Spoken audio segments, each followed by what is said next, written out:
大家好，今天是11月9号。昨天整个币圈基本上都在崩盘，原因都知道，就是那一个 FTX 交易所，它是爆发了财务危机，以至于他们的一个代币昨天是一度崩盘了超过80%。那我今天还是来跟大家聊一下，就这个比特币，它在昨天低档的位置已经是把今年6月份的这个低点给它跌破的位置，但是现在又收了一个下影线。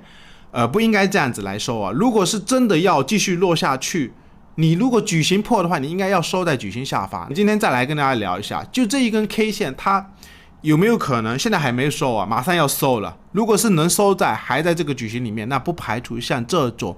这么大的长 K 线的 K 棒，而且下方带大量，有可能是主力在利用市场的一些黑天鹅事件，是不是在震仓？当然，现在的一个走势，其实我个人也是套在里面啊。先观察吧，不排除包括周线的一些指标，其实现在也是有背离啊。背离的话，那有没有可能会出转折？复盘之前可以对我们的 YouTube 也给我们邀请链接注册 ，BROK 返用20%，或者是新的邮箱注册 OK 跟 Bybit 不用认证啊。那么来看一下价格，它其实凌晨的时候一度是跌到$17,100附近。就这个低点啊，是把今年6月份的这个低点已经破了。破的话，那我们看一下它的周线。如果你把一些指标给它加上去，指标是有背离哦。就今年的6月份的这个低点，你拉一条直线过去，指标是在这个位置破位的时候，现在是有背离啊。因为现在的低点指标比之前的那个6月份的低点要高，所以背离的位置出在周线，有时候长线的一些投资者。我的观点是这样的，因为我是历史过来人，看到很多情况，比如说类似大陆的股市，其实也是有几次背离啊。它是这一次周线在这个位置也是有背离，前面一段时间为什么涨得这么猛，就是因为它周线背离啊。那既然能出周线级别的背离，我的观点是，比特币我们再来观察一下，就是它的整个矩形，如果是要破下去，你应该收盘要收在这一个矩形下方。你如果是主力意图非常的明显，有这么大的一个黑天鹅的事件利空，我们可以看一下，这一则消息啊，就雅虎财经上面的一则报道，就 FTX 交易所它是爆发了财务危机，引发了一些挤兑啊，就是很多投资者可能都在提币，从这个交易所提币啊，所以以后我们还是要留一点心啊，不要去用那一些小平台，像 FTX 都会爆发这种危机。我的观点是我们尽量还是用一些大的交易所，比如说我每个视频下方的简介都会放一个币安的或者是 OKEX 的，像这两个我一般都是用的比较多。如果是少量的一些资金，你要去那个 Bybit 也是可以的，一般我就是这三大交易所。那我们再来看一下，就这个位置，按正常的话，它应该矩形破的话，你应该要收在矩形下方，然后后面看会不会再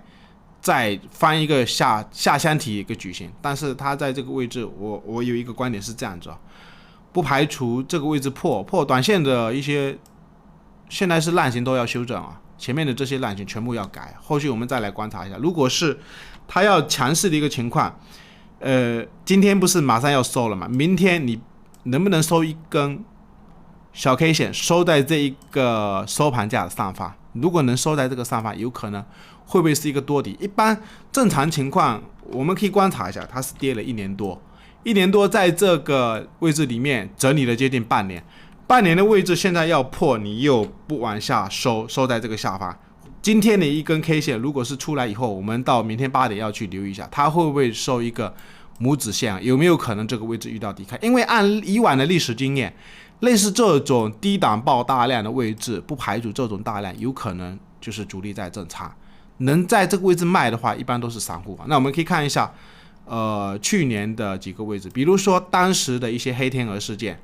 这个位置就是那个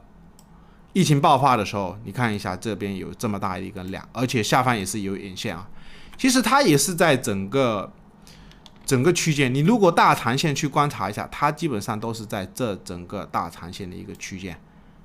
我们也可以看一下，它后面第二天就是这一根实体是收在这一根大跌 K 线的里面，所以这种 K 线就是一个拇指线，有可能这个位置就是遇到一个抵抗，短期要出转折，是不是要向上？那另外我们再观察一下，历史上还有一些黑天鹅事件，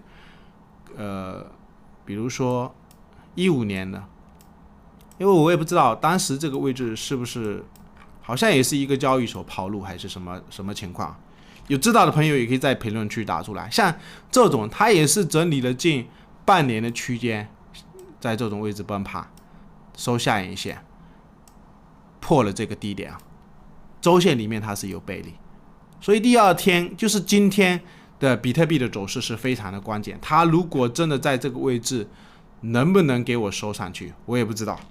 我们到明天8点再观察，如果能收上去，当然资金也是要留一部分啊。还有一点就是昨天的1个小时，其实也可以观察一下，